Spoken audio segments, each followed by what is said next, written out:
Hello everyone. आज हम लोग डिस्कस करेंगे cell, terminal potential difference, EMF and internal resistance के बारे में। तो सबसे पहले सेल का बात किया जाए तो सेल मेरा एक डिवाइस होता है और device which provides necessary potential difference to the circuit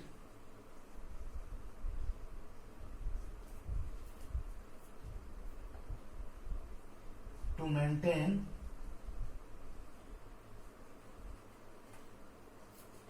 the flow of current। Cell मेरा एक डिवाइस होता है जो कि नेसेसरी पोटेंशियल डिफरेंस को प्रोवाइड करता है, जिसके चलते सर्किट में क्या होता है, करंट का जो फ्लो होता है वो मेंटेन रहता है। साथ ही साथ दूसरे वर्ड में बोला जाए तो ये एक डिवाइस है जो कि कन्वर्ट करता है केमिकल एनर्जी को इलेक्ट्रिकल एनर्जी में।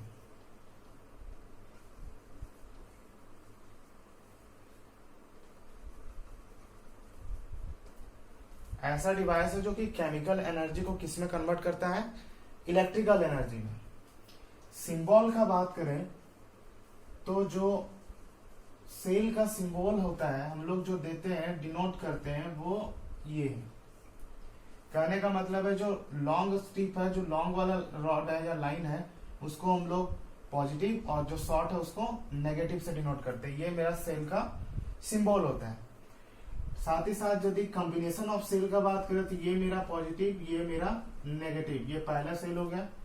इसी तरह यदि बात करें एक पॉजिटिव, ये नेगेटिव, ये दूसरा सेल हो गया। इसी तरह और ये मतलब ये सेल का कॉम्बिनेशन जो होता है इसको हम लोग बोलते हैं बैटरी।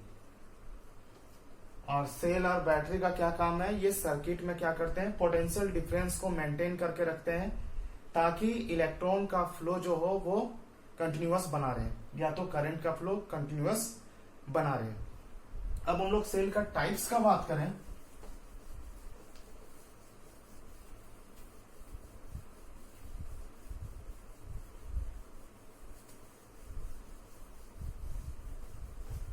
यदि सेल्स का टाइप का बात करें तो बेसिकली सेल्स जो होता है वो मेरा दो टाइप्स का होता है। पहला प्राइमरी सेल्स और दूसरा सेकेंडरी सेल्स। प्राइमरी सेल्स वो सेल्स होते हैं जिसको हम लोग एक बार यूज कर लें तो फिर उसको हम लोग फेंक देते हैं। कहने का मतलब उसको पुनः चार्ज नहीं कर सकते, उसको ये रिचार्जेबल नहीं है। और सेकेंडरी का बात करें तो वैसा सेल जिसको हम लोग दोबारा चार्ज कर सकते हैं, मतलब ये रिचार्जेबल है। यानी जो पेंसिल बैटरी जो घड़ी वाला मिलता है, जो वॉच में हम लोग लगाते हैं, वो मेरा किस में आएगा, प्राइमरी सेल में आएगा। और सेकेंडरी का बात करें तो जैसे मोबाइल का जो सेल हो गया, बैटरी हो गया, वो मेरा किस में आएगा, सेकेंडरी सेल में। प्राइमरी सेल का यदि बात किया जाए तो ये किस पे बेस्ड है, इरिवर्सिबल रिएक्शन पे।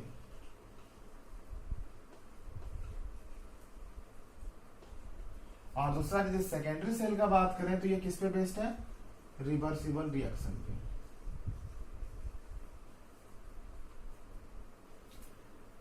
इसका यदि एग्जाम्पल देखें प्राइमरी सेल का तो एक मेरा ड्राई सेल हो गया। सिंपल ड्राई सेल से सब परिचित हो गए। ड्राई सेल मेरा किस में आएगा, प्राइमरी में। इसी तरह वोल्टाइक सेल और जैसे डैनियल सेल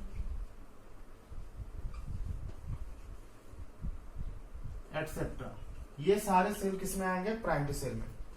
यदि रिवर्सिबल का बात करें यानी सेकेंडरी सेल्स का, तो इसको हम लोग बोलते हैं स्टोरेज सेल भी। और इसका एग्जाम्पल लेड एसिड सेल या तो फिर एडिशन सेल एक्सेट्रा। इसके बारे में हमको ब्रीफ डिस्क्रिप्शन नहीं पढ़ना है, मतलब ज्यादा हम लोग को इसके बारे में डिस्कस नहीं करना है। मेनली हम लोग सेल्स देख रहे हैं, इसलिए थोड़ा सा नॉलेज के लिए प्राइमरी और सेकेंडरी हम लोग इसको दो पार्ट में क्लासिफाई करते हैं। साथ ही साथ इसका यदि मैकेनिज्म को देखें, सेल का कंस्ट्रक्शन को देखें,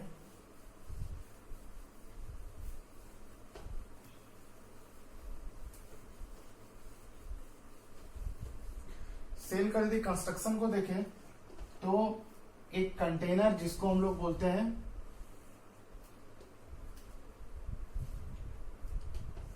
इलेक्ट्रोलाइटिक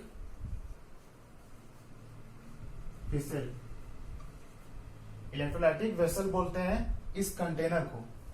इसमें क्या होता है, इलेक्ट्रोलाइट्स क्या होते हैं, भरे होते हैं, और इलेक्ट्रोलाइट मेरा क्या होता है, chemical solution, conducting chemical solution.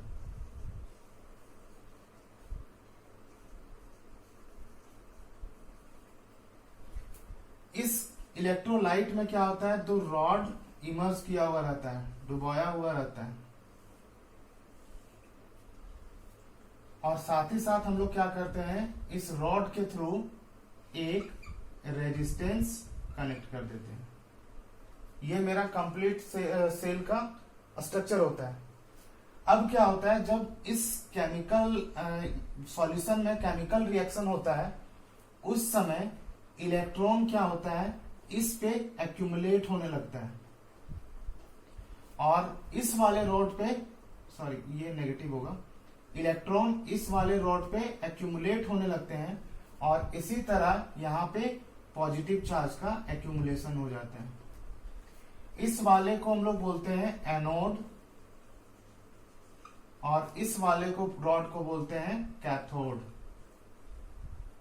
ये दो तरह का जो इलेक्ट्रोड लगा हुआ है, ये मेरा एनोड हो गया, ये मेरा कैथोड हो गया।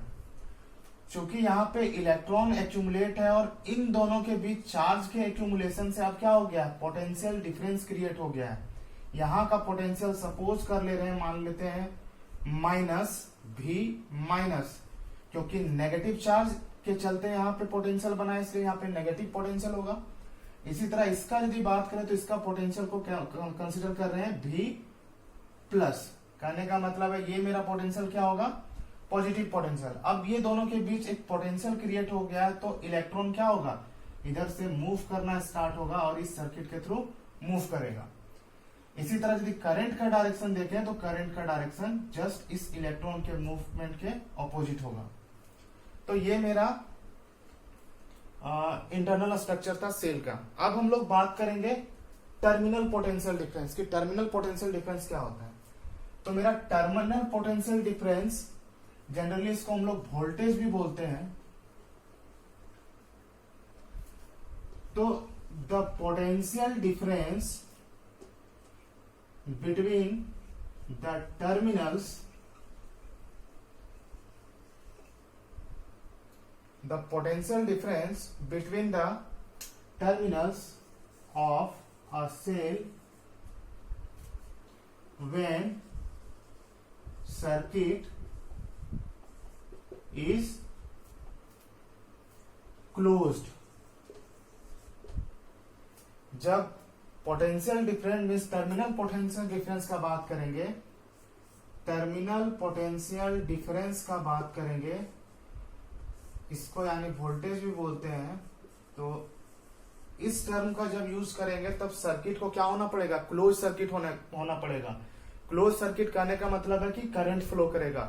तो जिस समय सर्किट क्लोज है, ये देखो सर्किट क्लोज है, इसको इस रेजिस्टेंस को आर से नोट करते हैं, तो ये सर्किट क्लोज है। इसमें अब क्या है कि ये सॉल्यूशन के थ्रू इलेक्ट्रॉन मूव करेगा, तो ये एक तरह से क्लोज सर्किट का फॉर्मेशन कर रहा है।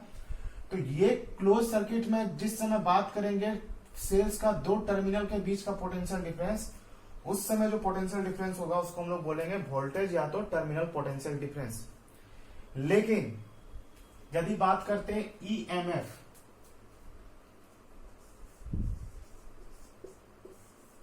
तो ईएमएफ क्या होता है, the potential difference between the terminals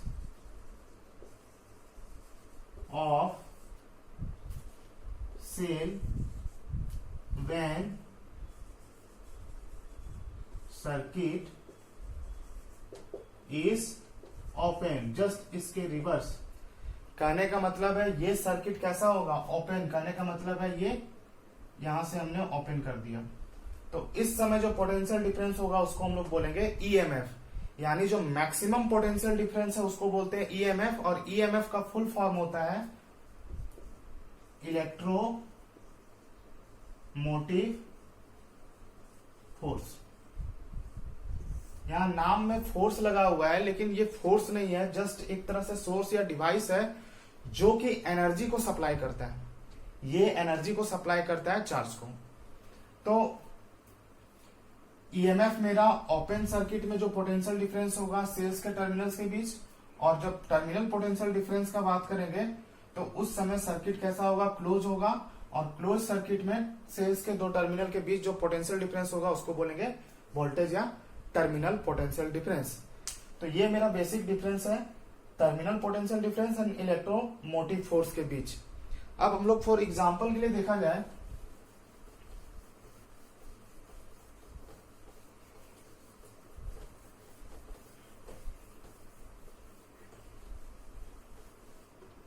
example के लिए देखा जाए कि सपोज मेरे पास एक सर्किट है जिसमें पोटेंशियल डिफरेंस कितना है,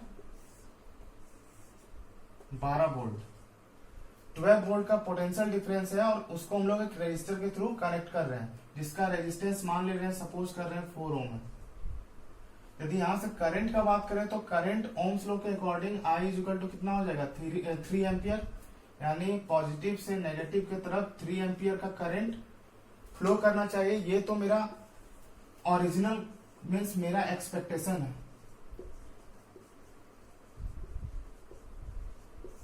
कहने का मतलब है यदि हम लोग मार्केट से इतना वोल्ट का बैटरी ले आए तो इतना करंट फ्लो करना चाहिए इस सर्किट से, यदि 4 ओम का रेजिस्टर से जोड़ते हैं। लेकिन जो मेरा ऑब्जर्वेशन था उसमें हम लोग देखे कि जो मेरा पोटेंशियल डिफरेंस है उस समय जो पोटेंशियल डिफरेंस है मीन्स कहने का मतलब है सपोज 12 वोल्ट था और 4 ओम का रेजिस्टर से कनेक्ट किए तो उस समय करंट कितना आया, 3 एम्पियर ओम्स लॉ के अकॉर्डिंग।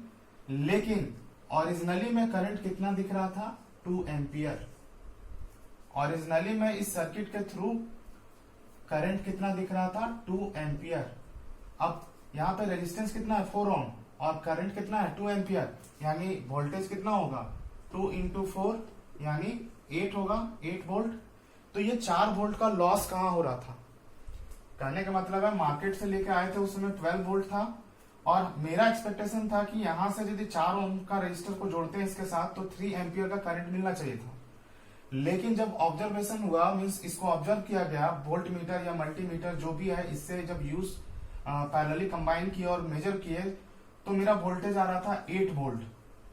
तो यहाँ पे जो वोल्टेज का लॉस हो रहा था वो मेरा इंटरनल रेजिस्टेंस के कारण हो रहा था। ये कॉन्सेप्ट है इंटरनल रेजिस्टेंस का।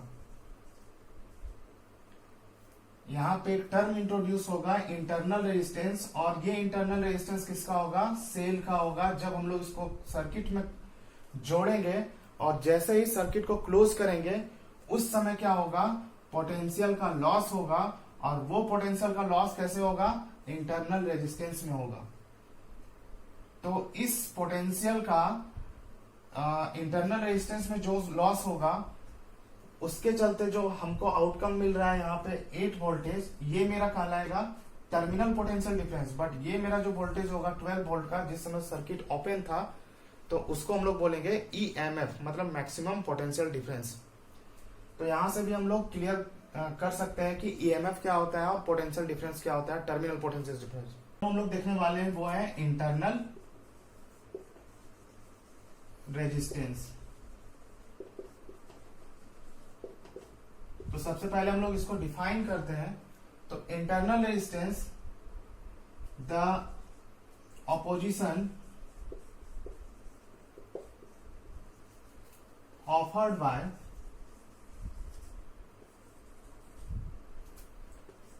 the electrolytic solution and electrodes to the flow of charges, जो ऑपोजिशन इलेक्ट्रोलाइटिक सॉल्यूशन और इलेक्ट्रोड्स ऑफर करता है इलेक्ट्रॉन को फ्लो होने में, उसी ऑपोजिशन को हम लोग क्या बोलते हैं, इंटरनल रेजिस्टेंस। कहने का मतलब अभी जस्ट हम लोग देखे थे सेल का कंस्ट्रक्शन। तो सेल में इलेक्ट्रोलाइट था, यहाँ पे हम लोग मर्ज किए हुए थे दो रॉड। तो इलेक्ट्रॉन क्या हो रहा था, यहाँ से जस्ट जब डिसोसिएशन होता है यहाँ पे केमिकल सॉल्यूशन का, तो आयंस का फॉर्मेशन होता है, और उस समय पॉजिटिव आयंस जो होते हैं वो इधर मूव करने लगते हैं, नेगेटिव आयंस इधर मूव करने लगते हैं। तो जो बेसिकली नेगेटिव चार्ज का जब फ्लो हो रहा है, तो यहाँ पे इसको क्या होता है, इस इलेक्ट्रोलाइट के सॉल्यूशन से पास करना होता है। उस इलेक्ट्रोलाइटिक सॉल्यूशन से पास करने में जो रेजिस्टेंस ऑफर होता है इलेक्ट्रो सॉल्यूशन के थ्रू, या तो यहाँ पे जब वो पास करते हुए इलेक्ट्रॉन्स के पास पहुंचता है, तो इलेक्ट्रॉन भी क्या करता है, अपोज करता है इलेक्ट्रॉन का फ्लो को। तो यही ऑपोजिशन को क्या बोलते हैं, इंटरनल रेजिस्टेंस, जिसको हम लोग डिनोट करते हैं, इंटरनल रेजिस्टेंस को हम लोग स्मॉल r से डिनोट करते हैं। तो सेल मेरा जैसे डिवाइस हो गया जो केमिकल एनर्जी को कन्वर्ट करता है इलेक्ट्रिकल एनर्जी में। Terminal potential difference between the terminals of the cell when circuit is closed. EMF electromotive force, जब हम मेरा सर्किट कैसा होगा, ओपन होगा, उस समय जब हम लोग पोटेंशियल डिफरेंस मेजर करेंगे दो टर्मिनल सेल्स के बीच का, तब हम लोग उसको ईएमएफ बोलेंगे, यानी ये मेरा मैक्सिमम पोटेंशियल डिफरेंस हुआ। एंड इंटरनल रेजिस्टेंस को हम लोग बोलते हैं the opposition offered by the electrolytic solution and electrons to the flow of charges को। तो ईएमएफ को हम लोग इस सिंबल से डिनोट करते हैं, ई, जिसको हम लोग ऐसे भी डिनोट कर सकते हैं, लेकिन बेसिकली बुक में ये ऐसा ही दिया रहता है। तो ईएमएफ को इस सिंबल से यूज करके डिनोट करते हैं। टर्मिनल पोटेंशियल डिफरेंस को भी से डिनोट करते हैं, और इंटरनल रेजिस्टेंस को आर से डिनोट करते हैं। अब हम लोग देखेंगे कौन सा फैक्टर है जिसपे इंटरनल रेजिस्टेंस डिपेंड करता है।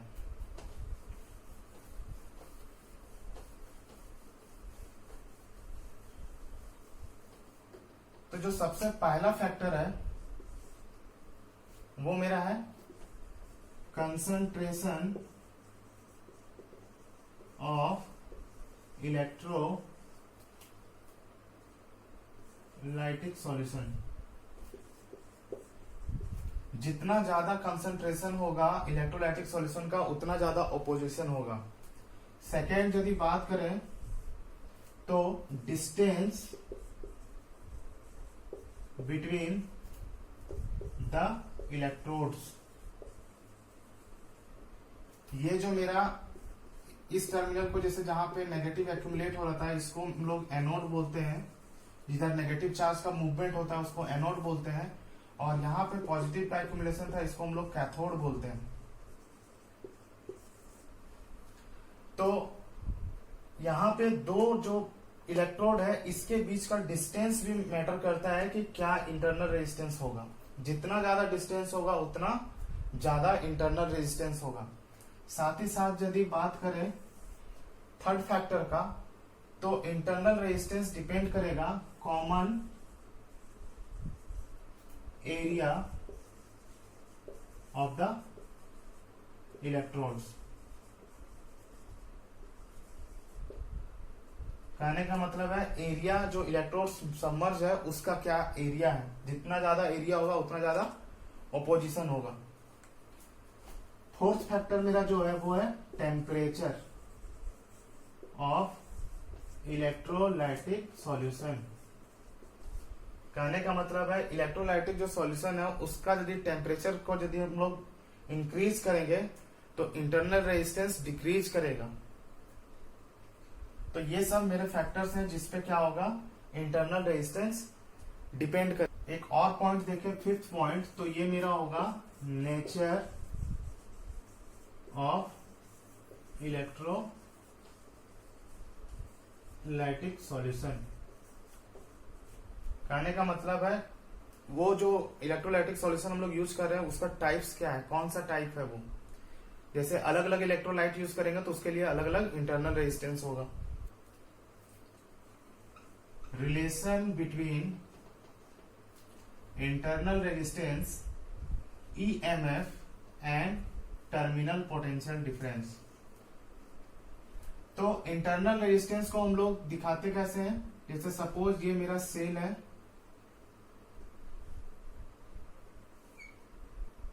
तो हम लोग इंटरनल रेजिस्टेंस को जस्ट ऐसे दिखाते हैं, ये स्मॉल r। लेकिन साथ ही साथ इसको दूसरे तरीके से भी हम लोग दिखाते हैं, जस्ट ऐसे, ये प्लस, ये माइनस और ये स्मॉल r। ये एक्चुअली इसी के अंदर है, ये सेल का ही इंटरनल रेजिस्टेंस है। तो हम लोग इस तरीके से इंटरनल रेजिस्टेंस को शो करते हैं। अब क्या है, इसको हम लोग एक्सटर्नली एक रेजिस्टर से जोड़ दिए और यहां एक स्विच लगा दिए, ये एक्सटर्नल रेजिस्टेंस R। अब क्या होगा, यदि हम लोग अभी जब सर्किट ऑफ है, इस समय यदि यहाँ का पोटेंशियल डिफरेंस देखे, सपोज यहाँ मेरे पास एक मल्टीमीटर लगा हुआ है और इस जो सेल है उसका यदि यहाँ पे पोटेंशियल को मेजर करें, पोटेंशियल डिफरेंस को, तो चूंकि सर्किट यहाँ ओपन है इसलिए हम लोग इस समय इसको क्या बोलेंगे, EMF। अब यदि हम लोग सर्किट को यहाँ पे क्लोज करते हैं तो जैसे ही क्लोज करेंगे तो क्या होगा, करंट फ्लो होना स्टार्ट होगा, यानी ये पॉजिटिव है तो पॉजिटिव से नेगेटिव ये मेरा करंट का डायरेक्शन होगा। और इस समय ये जो पोटेंशियल होगा ये क्या होगा, V होगा। तो total resistance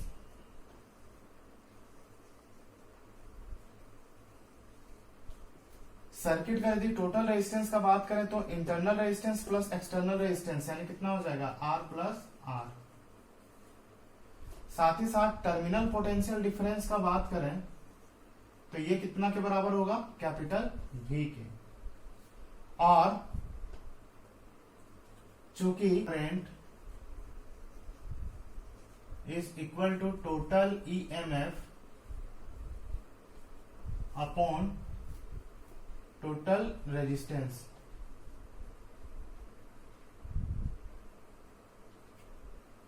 total current is equal to total EMF upon total resistance. तो टोटल करंट कितना है I, EMF कितना था शुरू में E, और total resistance R plus R।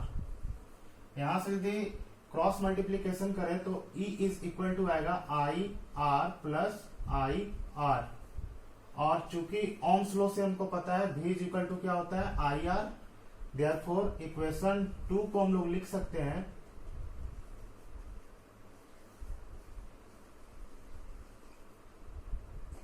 Epsilon, यानी EMF is equal to V, ये वाले को V कर दिए, और प्लस I R।